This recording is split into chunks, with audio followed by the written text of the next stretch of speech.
Majelis Ulama Indonesia atau MUI melalui Fatwa nomor 14 tahun 2020 meminta umat muslim di daerah dengan potensi penularan tinggi virus corona untuk sementara waktu meniadakan sholat Jumat dan menggantinya dengan sholat zuhur di rumah.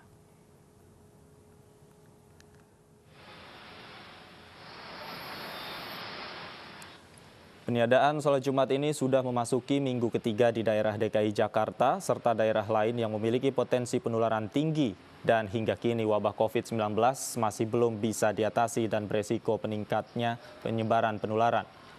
Larangan sementara waktu peniadaan sholat Jumat ini menimbulkan banyak pertanyaan bagi umat muslim.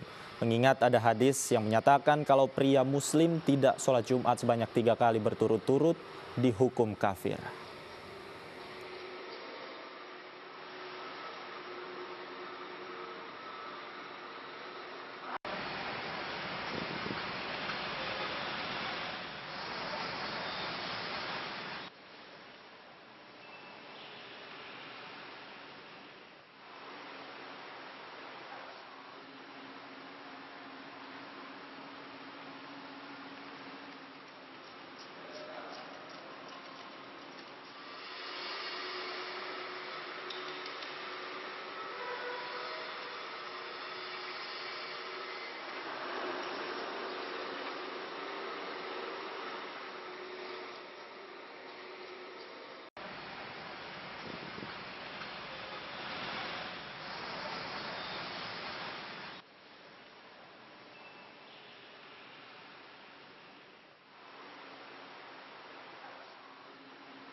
Dan kita langsung akan berbincang bersama Sekretaris Komisi Fatwa MUI, Asrorun Niam. Selamat sore, Pak Asrorun Niam. Assalamualaikum. Selamat sore, Waalaikumsalam warahmatullahi wabarakatuh.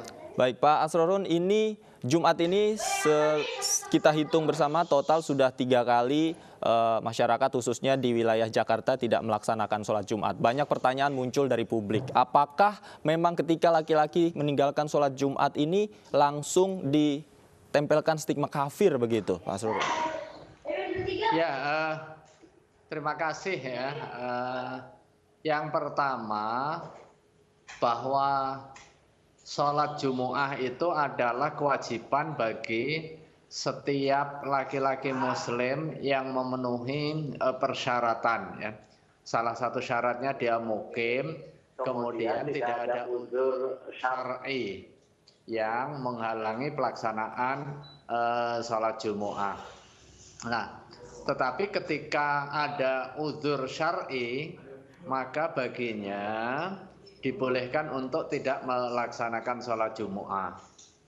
Bahwa di tengah masyarakat muncul kegelisahan setelah pekan ketiga aktivitas penanganan dan juga pencegahan COVID ini berlangsung, dan salah satu ikhtiarnya adalah menghindari kerumunan sekalipun atas nama ibadah. Makanya hari ini adalah hari ketiga untuk tidak melaksanakan sholat Jumu'ah karena uzur wabah tadi. Di sisi yang lain, ada kekhawatiran sebagian umat Islam terkait dengan stigma kafir atau stigma kondisi yang terlarang secara syar'i sebagaimana dimaksud di dalam hadis Nabi. Man taraka salasa juma'in tahawunan taba'allahu ala qalbih. Barang siapa meninggalkan sholat Jumat 3 kali berturut-turut dengan menggampangkan atau meremehkan, maka Allah akan mengunci mati hatinya. Nah, hadis ini berlaku dalam kondisi ketika tidak ada uzur syar'i. Makanya setiap orang muslim yang meninggalkan aktivitas sholat itu bisa diklasifikasi menjadi 3 kondisi secara syar'inya. Kondisi yang pertama, dia meninggalkan sholat dan dia tidak meyakini kewajiban pelaksanaan Jumat. Dia ingkar akan kewajiban sholat Jumat itu. Maka dalam kondisi ini dia dikategorikan sebagai kafir. Kondisi yang kedua, dia tidak sholat Jumat, dia mengakui kewajiban sholat Jumat, dia tidak ada uzur, tapi dia malas dan meremehkan. Maka dia dosa sekalipun tetap sebagai muslim. Nah, lebih dari 3 atau 3 kali berturut-turut meninggalkan dalam kondisi tahawun seperti ini, maka dia dimasukkan di dalam kategori hadis Nabi, taba'allahu ala qalbih. Allah akan mengunci mati hatinya. Nah, kondisi yang ketiga, orang Muslim yang meninggalkan ibadah sholat Jumu'ah karena ada uzur syar'i. Dan salah satu uzur syar'i itu sakit. Nah, ketika ada orang sakit yang berhalangan melaksanakan sholat Jumu'ah, misalnya sakitnya sampai 1 bulan, maka selama itu pula dia memperoleh rukhsah, keringanan atau dispensasi untuk tidak melaksanakan sholat Jumu'ah. Dan baginya memiliki kewajiban untuk mengganti dengan sholat zuhur. Nah, uzur yang kedua adalah li khaufi hudutsil marad. Kekhawatiran terjadinya penyakit, kekhawatiran terjadinya penularan, kekhawatiran proses menulari orang lain. Maka kondisi seperti itu masuk kategori uzrun mi'an a'dzari al-jumu'ah. Salah satu di antara beberapa uzur Jumat. Dan kondisi faktual hari ini, khususnya di DKI Jakarta dan sekitarnya, itu masih berada di dalam proses penanganan wabah COVID-19 untuk dikendalikan melalui protokol-protokol kesehatan dan juga anjuran oleh pemerintah. Karenanya kita setiap muslim memiliki tanggung jawab dan juga kewajiban untuk memutus mata rantai penyebaran COVID-19 dengan menghindari kerumunan.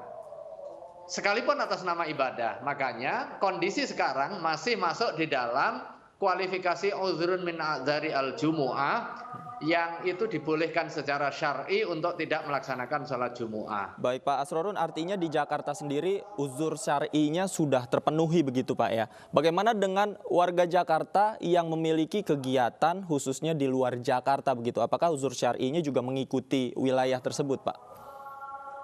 Betul sekali. Kalau ada komunitas masyarakat Muslim di Indonesia yang kawasannya tidak ada potensi penularan, misalnya di satu desa yang tidak ada proses mobilitas penduduk, halo? Iya, silakan. Yang tidak ada mobilitas penduduk, dia terbatas di situ, tidak ada proses pertukaran satu dengan daerah yang lain, dia aman. Ya dia memiliki kewajiban sebagaimana sedia kala, tetapi tetap melaksanakan aktivitas dengan kewaspadaan. Nah, untuk yang punya aktivitas, yang perlu difahami bahwa tidak melaksanakan Jumu'ah ini bukan berarti tidak melaksanakan ibadah. Ibadah harus tetap dilaksanakan, itu bagian dari kewajiban setiap muslim. Tetapi ibadah Jumu'ah yang salah satu syaratnya harus dilaksanakan dengan jamaah, dengan sejumlah orang, itu yang kemudian diganti dengan pelaksanaan ibadah sholat zuhur. Baik, artinya memang bisa diganti dengan sholat zuhur begitu, tidak ada keraguan dalam hal itu. Baik, ya, terima kasih. Bukan melarang ibadahnya, tapi melarang dan meminimalisir potensi penyebaran yang salah satunya adalah dengan cara berkerumun itu. Kalau toh bukan ibadah, melakukan kerumunan untuk kepentingan conference misalnya, itu juga harus dilarang oleh pemerintah di dalam hal ini. Baik Pak Asrorun Niam, kami sudah tangkap pesannya, terima kasih. Semoga memang seluruh umat muslim di Jakarta juga mendengar dan menyaksikan pesan ini. Terima kasih Pak, Assalamualaikum, selamat sore.